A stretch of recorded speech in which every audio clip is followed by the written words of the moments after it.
שלום לכולם, אנחנו בסרטונים על מגילת אסתר, והפעם פרק ו'. בפרק ו', בום טרח, המן נופל. אסתר מזמינה את אחשוורוש ואת המן למשתה.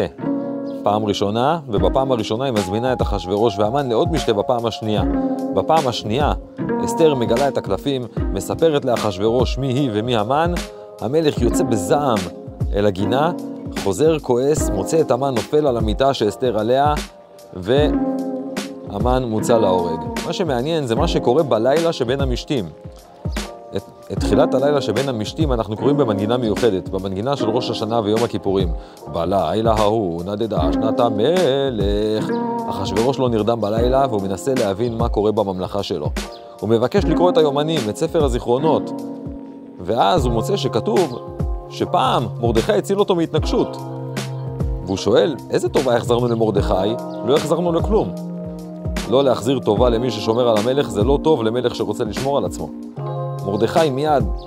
אחשוורוש מיד מזמן את מרדכי בשביל להחזיר לו טובה, ומי שמגיע באותו זמן בדיוק אל המלך זה המן. ואחשוורוש שואל את המן מה לעשות למי שהמלך חפץ ביקרו, למי שצריך לעשות לו טובה, ואז המן מתחיל להגיד, יביאו את הלבוש של המלך והסוס של המלך, וכל מילה שנייה שיוצאת מהפה של המן זה המלך. אחשוורוש מתחיל לחשוד, אבל הוא עוד לא קולט עד הסוף, אבל אפשר להגיד שהמן פה מטפס על עץ גבוה, גבוה מדי, והוא לא מבין שמה שיקרה לו בסוף, שהטיפוס הגבוה שלו הוא זה שיפיל אותו, והוא ימצא את עצמו תלוי על העץ.